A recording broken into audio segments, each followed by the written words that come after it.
할렐루야. 좋으신 하나님을 찬양합니다. 여러분 모두를 예수님의 이름으로 축복합니다. 자, 오늘부터 전도서 말씀 묵상합니다. 오늘은 첫 시간 마지막 12장 13절 14절 말씀 묵상합니다. 기도합니다. 영광과 감사와 찬송이 우리 하나님께 있습니다. 온 마음으로 하나님을 사랑하며 예배합니다. 우리의 모든 죄와 허물을 사하시고 사모함으로 하나님 앞에 말씀 앞에 마음을 열고 귀를 열게 하옵소서. 종을 낮추시고 겸손하게 하시고 오직 말씀의 도구만 되기를 원합니다. 예수님의 이름으로 사모하며 기도합니다. 아멘. 13절 말씀 마지막 장입니다. 13절 일의 결국을 다 들었으니 하나님을 경외하고 그의 명령들을 지킬지어다. 이것이 모든 사람의 본분이니라.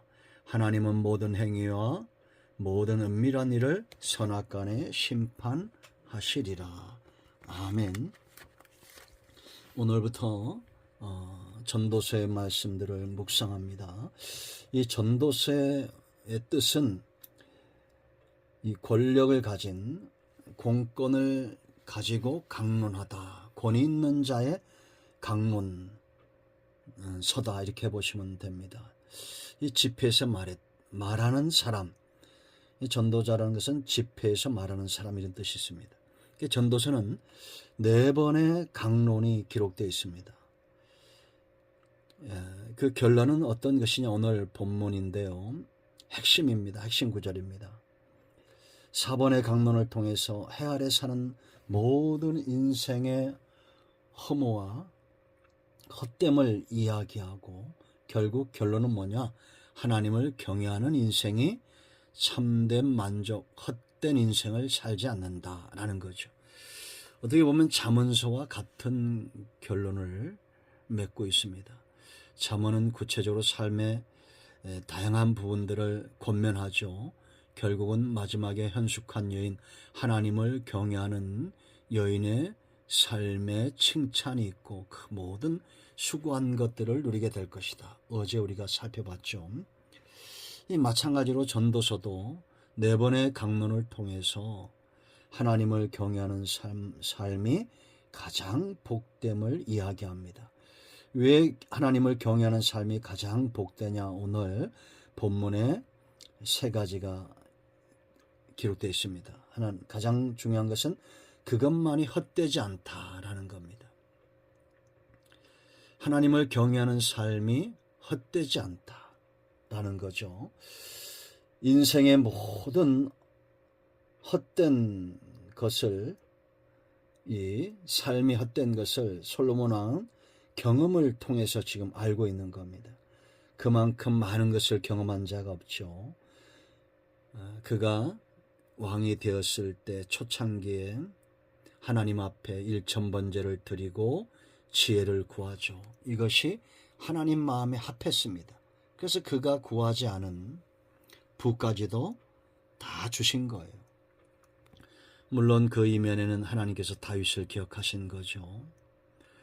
근데 이제 솔로몬이 이제 우리가 1장, 2장에 살펴보겠지만 하나님에게 많은 것을 받았고 많은 부를 누렸고 그와 같은 왕이 없었는데 그가 깨달은 건 뭐냐? 하나님께 받은 것보다 중요한 것은 하나님이라는 거예요.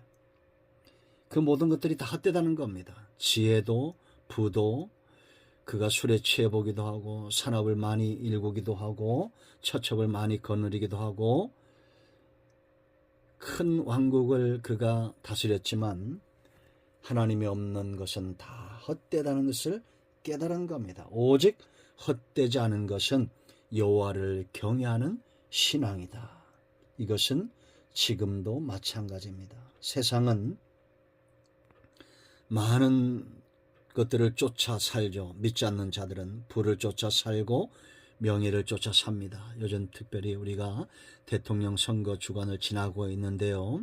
권력을 얻고자 거의 전쟁을 치르는 수준 아닙니까? 서로 비방하고 비난하고 없는 것들도 만들어내고 어떻게든지 상대방을 넘어뜨려야 자기가 대권을 가질 수 있기 때문에 싸움이 아주 치열합니다. 그러나 인간들이 쫓았던 그 모든 헛된 것들, 크고 화려한 무덤과 명성을 남겼지만 결국 그들이 가진 것이 뭘까요? 이집트의 문명, 잉카 문명, 수많은 문명들, 수메르의 문명, 마야 문명, 수많은 문명들을 만들어냈지만 그들은 다 어디 있습니까? 헛된 거죠.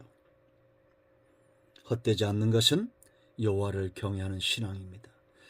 지금 저와 여러분 삶 가운데 진단하고 돌이켜 봐야 됩니다. 우리는 무엇을 쫓아 행하고 있는가? 하나님을 경외하는 신앙 가운데 견고하게 서는 지혜가 있기를 축원드립니다. 자, 두 번째는 이것이 본분이다라고 말합니다. 일의 결국을 네가 다 들었다는 거예요. 하나님을 경외하고 그 명령들을 지켜라. 이것이 모든 사람의 본분이다. 하나님을 경외하는 자, 그 경외하는 자들은 명령을 지키게 되어 있어요. 하나님을 경외하고 그 도에 행하는 자가 복이 있다고 시편 128편 1절에 말하죠. 나는 하나님을 경외하는데 명령엔 관심이 없어요. 내 욕심대로 살아요. 그것은 경외하는 것이 아니죠. 명령이란 말은 군인에게 필요한 말이죠. 종에게 필요한, 주인이 종에게 할 때 하는 말이죠. 왕이 신하에게 내리는 말씀이죠. 그러므로 경외한다는 것은 하나님의 주권을 인정하고 하나님 외에는 두려워하는 것이 없고 하나님 외에는 마음에 품은 것이 없고 하나님 외에는 주인으로 인정하는 것이 없다는 겁니다.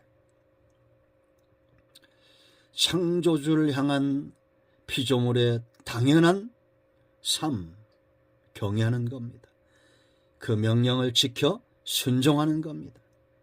여러분, 우리가 성경을 통해서 분명히 보이죠. 모든 인생들의 위기가 언제 올까요? 솔로몬의 위기가 언제 왔습니까? 그가 연약할 때가 아니죠. 하나님을 떠날 때입니다. 하나님으로부터 지혜도 받고 부도 받고 권력도 받았는데 이방 여인을 사랑하고 이방 신들을 데려오고 결국 그 삶 가운데 위기가 옵니다. 본분을 망각할 때 위기가 온다. 지금도 마찬가지입니다. 성도의 본분은 하나님을 경외하며 그 명령, 그 도에서 떠나지 않는 거예요. 이걸 어길 때 위기가 온다는 것을 기억하십시오. 그러므로 영이 잘됨같이 범사가 잘 되는 것입니다. 영적으로 하나님과 바로 서지 못하면 우리 범사의 형통의 복을 누릴 수 없습니다. 그러므로 우리는 무엇을 쫓아 살아야 됩니까? 하나님을 경외하십시오. 자, 세 번째 14절에 우리가 하나님을 경외해야 될 분명한 이유가 있어요. 14절 볼까요? 하나님은 모든 행위와 모든 은밀한 일을 선악간에 심판하시리라. 사람은 속일 수 있는데 하나님은 속일 수 없다는 겁니다. 심는 대로 거두게 한다는 겁니다. 생사복이 하나님께 있다는 겁니다. 선악을 판단하시는 분이 하나님이라는 겁니다. 세상에는 정가 17범도 대통령 선거에 나오고 국회의원 선거에 나옵니다. 사람을 속일 수 있어요. 그러나 하나님은 절대 속일 수 없다는 겁니다. 그러므로 복을 사모하는 자마다 하나님 앞에 선악간에 서야 됩니다. 선한 쪽에 서든지 악한 쪽에 서든지. 하나님을 경외하지 않는 사람은 하나님이 없다고 믿는 사람입니다. 그러므로 그들은 악을 행하기에 꺼리낌이 없어요. 하나님이 없다고 믿어지기 때문입니다. 그러나 하나님을 경외하는 자는 선한 쪽에 섭니다. 왜냐? 하나님이 계신 것이 믿어지기 때문입니다. 그러므로 성경적인 믿음은 믿는 것이 아닙니다. 믿어지는 겁니다. 에베소 2장 8절에 있는 대로. 하나님을 가까이함이 우리에게 복입니다.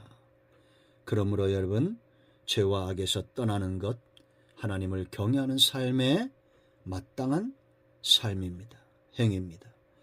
이제 우리가 전도를 통해서 허무한 것이 무엇인지, 헛것이 무엇인지에 대해서 분명히 보게 될 것이고, 그리고 헛되지 않는 것, 정말 우리 삶 가운데 축복이 되는 것, 그것이 무엇인가를 다시 한번 진단하는 시간이 될 것입니다. 오늘 내가 걷는 이 길이 형통으로 가는 길이 되려면 여호와를 경외하는 신앙 가운데 깨어 있어야 됩니다. 근신하고 말씀을 묵상하고 기도하며 하나님 앞에 경외함으로 나아가는 우리 모두가 되기를 축원드립니다. 기도합니다. 예수님의 이름을 의지하기도 합니다. 이 말씀대로 되게 하여 주시옵소서.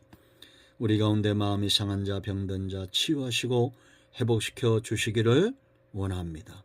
예수님의 이름으로 사모하며 축복하며 기도합니다. 아멘. 할렐루야. 응답이 오늘도 우리 가운데 임하였습니다. 아멘.